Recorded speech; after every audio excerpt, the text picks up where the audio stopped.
Hello connecting channel people, நம்மளோட ரோஜா ஸ்ரீ இருக்காங்கல்ல, ஆமாங்க, ரீசெண்ட் டைம்ஸில் டிஜே பிளாக்கால் செம்ம ட்ரெண்டிங் ஆனாங்களே. அவங்க வந்து இப்போ டிஜே பிளாக் பற்றி ஒரு சில விஷயங்களை சோஷியல் மீடியாவில் ஷேர் பண்ணியிருக்காங்க. அதை பற்றியான டீட்டெயிலான இன்ஃபர்மேஷனை உங்கள்கிட்ட ஷேர் பண்ணிக்கலாம்னு சொல்லி நான் வந்திருக்கேன். வாங்க எங்களோட ட்ராவல் பண்ணலாம். முதல் ஒரு விஷயமே என்ன அப்படின்னு பார்த்தீங்கன்னா, நம்மளோட ரோஜா பூஜா அண்ட் நம்மளோட டிஜே இவங்க 2 பேரை பற்றி சொல்லியிருக்காங்க. ரொம்ப கன்ஃபியூஷனாக இருக்குல்ல, எனக்குமே அப்படி தான் இருக்குது. முதல் விஷயமே என்ன அப்படின்னு பார்த்தீங்கன்னா, அந்த பூஜா வர்சஸ் நம்ம டிஜே பிளாக் அவங்க அம்மா இவங்க 3 பேருமே ஒரு ப்ரோமோ வந்துச்சு. ரொம்பவே திட்டுற மாதிரி. அது பக்கம் பேக் எண்டில் நிறைய ஃபேன்ஸ் வந்து நிறைய பேசியிருந்தாங்க. என்னப்பா டிஜே அப்படி பண்ணிட்டியே செம்ம, உனக்கு தேவை தான் அப்படிலாம் சொல்லி பேசியிருந்தாங்க. அதுக்கப்புறம் எபிசோடு வந்ததுக்கப்புறம் எல்லாருமே வந்து நினச்சாங்க ப்ராங்க் தான் அப்படின்னு சொல்லி அப்படியே பெல்ட்டி அடிச்சிட்டாங்க. இதை பற்றி நம்மளோட டிஜே பிளாக்கே பேசியிருந்தார். ஆனாலும் நம்ம ரோஜா ஸ்ரீ பேசுகிற அளவுக்கு வந்திருக்காது அப்படின்னு சொல்லிட்டு ரோஜா ஸ்ரீ இப்போ பேசியிருக்காங்க. என்ன பேசியிருக்காங்கன்னா, இந்த மாதிரி வந்து டிஜே பிளாக்கை ஃபஸ்ட்டு தப்பாக நினைக்கிறத விடுங்க. ஸ்டார்டிங்கில் நான் வந்து எதர்ச்சியாக ஒரு ஷோக்கு வந்தேன். என்னை பற்றியும் வந்து டிஜே பிளாக் கூட சேர்த்து பேசிகிட்டு இருந்தீங்க. நான் அப்படி வந்தேன்னு சொல்லிட்டு அவர் வந்து சும்மா ஒரு டிஜே பாட்டு மாதிரி போட்டார். ஸோ அதுலேருந்து டிஜே பிளாக்கும் ரோஜா ஸ்ரீம் லவ் பண்ணுறாங்க, டிஜே பிளாக்கும் ரோஜா ஸ்ரீம் லவ் பண்ணுறாங்கன்னு சோஷியல் மீடியா ஃபுல்லாகவே ஸ்ப்ரெட் பண்ணிங்க. நிறைய இன்டர்வியூஸ்லாம் கூட அதே கேள்விகளை கேட்கப்பட்டது. எங்களுக்கே ஒரு ரைட்டாக ஒரு இரிட்டேட்டிங்காக தான் இருந்தது. டிஜே பிளாக்கை என்னை கூப்பிட்டு கேட்டிருந்தாரு, தயவுசெய்து இன்டர்வியூவில் என்ன கேட்டாங்கன்னா என்னை பற்றி பேசினாங்கன்னா என்ன திட்டிட்டு கூட வந்துருங்க அப்படின்னு.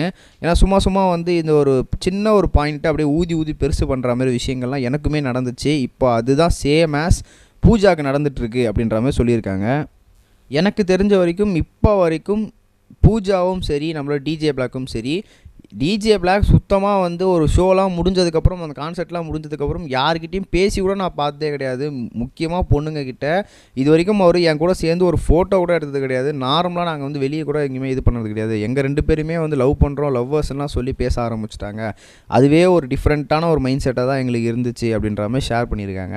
முதல்ல வந்து பார்த்தவொடனே தப்பாக நினைக்கிறத விடுங்க. ஏன்னா வந்து அவர் எல்லாருக்குமே வந்து இப்படி தான் பண்ணுவார். சும்மா எல்லாருக்கிட்டையுமே அவர் ஜாலியாக பேசுகிற ஆள் தான். இது வரைக்கும் கான்சர்ட் முடிஞ்சதோ இல்லை லைவ் ஷோ முடிஞ்சதுக்கப்புறமா அவர் யார்கிட்ட நான் பேசி கூட பார்த்ததே கிடையாது. எனக்கு இந்த மாதிரி விஷயங்கள் ரொம்பவே வந்து அன்ஈஸியாக இருந்துச்சு எனக்கு நடந்த போது. என்னடா இது டிஜே பிளாக்கும் என்னமே சேர்த்து வச்சு பேசுகிறாங்களே, அது அவருக்கு எப்படி இருக்குன்னு தெரியலையே அப்படின்னு சொல்கிற மாதிரி அவங்க ஃபேமிலியும் நான் நினச்சி பார்க்கணும். ஸோ ஆனால் தேவையில்லாமல் இந்த மாதிரி நம்ம தப்பாக ஃபேன்ஸ் வந்து பேசுகிறதால நிறைய பிரச்சனைகள் வருது. இப்போ எனக்கு நடந்துச்சு, என்னோட முடிஞ்சிடும் அப்படின்னு பார்த்தா இப்போ பூஜாக்கு நடந்துகிட்ருக்கு. ஸோ பூஜாவோட முடியுமான்னு கேட்டால் அது டவுட்டு தான். அடுத்தடுத்த பொண்ணுங்களுக்கு மாறிட்டே இருக்கும் போல இருக்குது. ஸோ இதை வந்து ஃபேன்ஸ் நீங்கள் தான் வந்து என்டர்டெயின்மெண்ட்டாக பார்த்துட்டு அப்படியே விடணும்.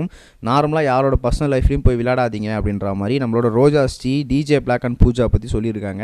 இதை பற்றி நீங்கள் என்ன நினைக்கிறீங்க அப்படின்றத மறக்காம கமெண்ட் செக்ஷன் சொல்லுங்கள். ஏன்னா அவங்க சொல்கிற எல்லா பாயிண்ட்டும் வேலிடாக தாங்க இருக்குது, அதுதான் உண்மையாகவும் இருக்குது. நம்ம நெக்ஸ்ட் வீடியோ சந்திப்போம். டாடா கைஸ். இது வரைக்கும் கனெக்டிங் டிவிக்கு சப்ஸ்கிரைப் பண்ணனா மறக்காமல் சப்ஸ்கிரைப் பண்ணிக்கங்க. உடனடி அப்டேட்ஸ் பெறுவதற்கு நோட்டிஃபிகேஷன் பெல்லையும் கிளிக் பண்ணிக்கங்க.